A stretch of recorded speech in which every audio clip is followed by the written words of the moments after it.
നമസ്കാരം. ഓ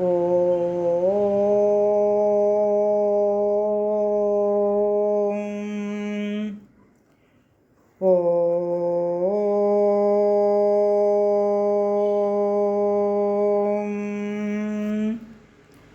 ഓ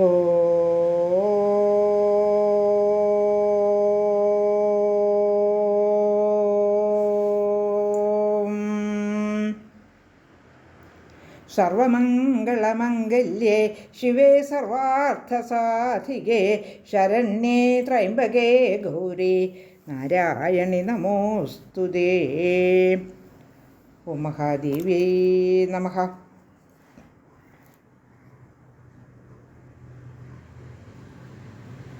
ഒന്നാമത്തെ ദേവീഭാഗവതം, ശ്രീമദ് ദേവീഭാഗവതം പ്രഥമസ്കന്ധം, അധ്യായം 4 55 തുടങ്ങി 65 വരെയുള്ള ശ്ലോകങ്ങൾ പാരായണം ചെയ്ത് അർത്ഥമൊന്ന് നോക്കാം. ബ്രഹ്മാവ് വിഷ്ണുവിനോട് ചോദിക്കുകയാണ്, അങ്ങ് ആരെയാണ് തപസ് ചെയ്യുന്നത്, എന്തിനു വേണ്ടിയാണ് തപസ് ചെയ്യുന്നത് എന്ന് ചോദിക്കുന്നു. അപ്പോൾ അദ്ദേഹം ഉത്തരം പറയുകയാണ്, നമുക്ക് പരാശക്തിയുടെ അനുഗ്രഹമില്ലാതെ നമുക്ക് 3 പേർക്കും, അതായത് ബ്രഹ്മാവിനും വിഷ്ണുവിനും ശിവനും സൃഷ്ടിസ്ഥിതി സംഹാരം ചെയ്യാൻ സാധിക്കുകയില്ല എന്ന് ഉത്ബോധിപ്പിക്കുകയാണ്. അധ്യായം 4 56 ശ്ലോകം.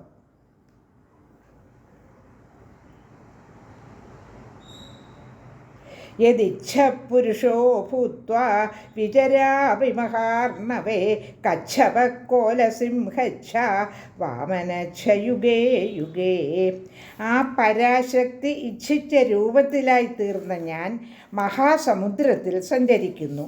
യുഗം തോറും ആമയായും പന്നിയായും സിംഹമായും വാമനനായും രൂപം എടുക്കുകയും ചെയ്യുന്നു. ശ്ലോകം 57. ന കസ്യാപി പ്രിയോ ലോകേ തിര്യക്യോനിഷു സംഭവ നാഭവം സ്വേച്ഛയാ വാമ വരാഹാദിഷു യോനിഷു. ലോകത്ത് ആരും ഇഷ്ടപ്പെടുകയില്ലല്ലോ തിര്യക്യോനിയിൽ ജനിക്കുവാൻ. ഞാൻ ആഗ്രഹിച്ചിട്ടല്ല വരാഹാദി തിര്യക്കുകളായി ഞാൻ ജനിച്ചത്. പരാശക്തി ഇച്ഛിച്ചിട്ടാണ് ഇത്തരം ജന്മം എടുക്കേണ്ടി വന്നത് എന്ന് അർത്ഥം. ശ്ലോകം 58. വിഹായ ലക്ഷ്മ്യാ സഹസം വിഹാരം കോയാതിമത്സ്യാദിഷു ഹീനയോനിഷു ശയ്യാം ച മുക്ത്വാ ഗരുഡാസനസ്ഥഃ കരോമി യുദ്ധം വിപുലം സ്വതന്ത്രഃ. ലക്ഷ്മീദേവിയുമൊത്തുള്ള വിഹാരം വേണ്ടെന്ന് വെച്ച് ആര് ചെന്ന് മത്സ്യം തുടങ്ങിയ നികൃഷ്ട ജീവികളായി ജനിക്കും? കിടക്ക വിട്ട് ഗരുഡവാഹനനായി അന്യാശ്രയമില്ലാതെ വലിയ യുദ്ധവും എനിക്ക് ചെയ്യേണ്ടി വരുന്നു. ശ്ലോകം 59. പുരാ പുരസ്തേജ ശിരോമദീയം ഗതം ധനുർജാസ്കലനാത് ക്വചാപി ത്വയാ തദാ വാജിശിരോ ഗൃഹീത്വാ സംയോജിതം ശില്പിവരേണ ഭൂയഃ. ഹേ അജ, പണ്ട് അങ്ങയുടെ മുൻപിൽ വെച്ച് വില്ലിൻ്റെ ഞാൻ പൊട്ടിയത് നിമിത്തം എൻ്റെ തല എങ്ങോ തെറിച്ചു പോയല്ലോ. അപ്പോൾ ശില്പി പ്രമുഖനായ അങ്ങ് എവിടെ നിന്നോ കുതിരത്തല കൊണ്ടുവന്ന് കൂട്ടിച്ചേർത്തു. ശ്ലോകം 60. ഹയാനനോഹം പരികീർത്തിതച്ഛ പ്രത്യക്ഷമേതത്തവലോകകർത്തഃ വിഡംബനേയം കില ലോകമധ്യേ കഥം ഭവേദാത്മവരോ യദി സ്യാത്. അങ്ങനെ ഞാൻ ഹയാനനൻ എന്ന പ്രസിദ്ധനാവുകയും ചെയ്തു. ഹേ ലോകസൃഷ്ടാവേ, അങ്ങ് ഇത് നേരിട്ട് കണ്ടതാണല്ലോ. ഇതെല്ലാം ലോകബോധ്യത്തിനായുള്ള കബളിപ്പിക്കലല്ലേ?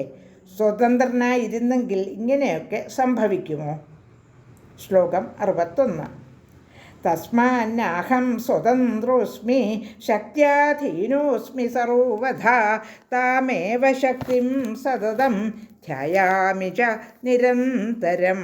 അതുകൊണ്ട് ഞാൻ സ്വതന്ത്രനല്ല, എല്ലാ വിധത്തിലും പരാശക്തിക്ക് അധീനനാണ്. ആ ശക്തിയെ തന്നെ എല്ലായ്പ്പോഴും തുടർച്ചയായി ധ്യാനിക്കുകയും ചെയ്യുന്നു. ശ്ലോകം 62. നാഥ പരതരം കിഞ്ചിൽ ജാനാമി കമലോത്ഭവ ഇത്യുക്തം വിഷ്ണുനാ തേന പത്മയോനേസ്തു സന്നിധൗ. ഹേ കമലോത്ഭവ, ഇതിൽ കൂടുതലായി എനിക്കൊന്നും അറിഞ്ഞുകൂടാ എന്ന് ബ്രഹ്മാവിൻ്റെ സന്നിധിയിൽ വെച്ച് വിഷ്ണു പറയുകയുണ്ടായി.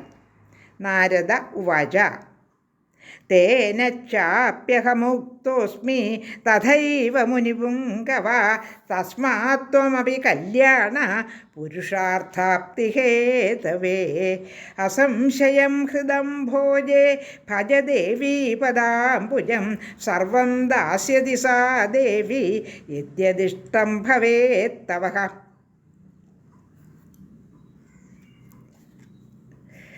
അപ്പോൾ നാരദൻ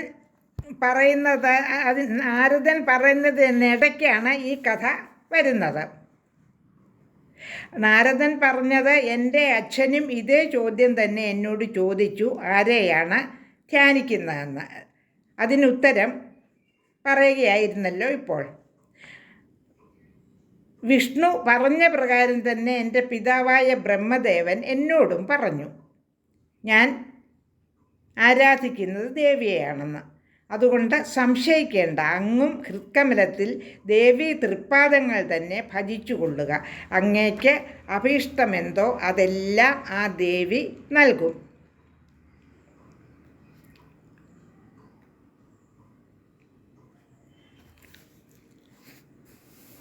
സൂത ഉവാച. ശ്ലോകം 65.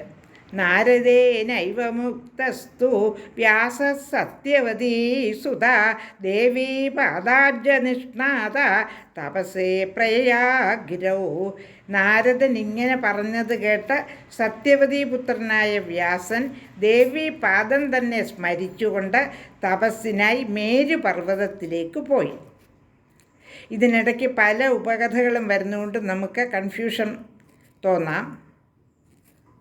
ശ്രദ്ധിച്ച് വായിച്ചില്ലെങ്കിൽ മനസ്സിലാവുകയില്ല. എനിക്കും ചിലതൊന്നും വാസ്തവത്തിൽ മനസ്സിലാകുന്നില്ല.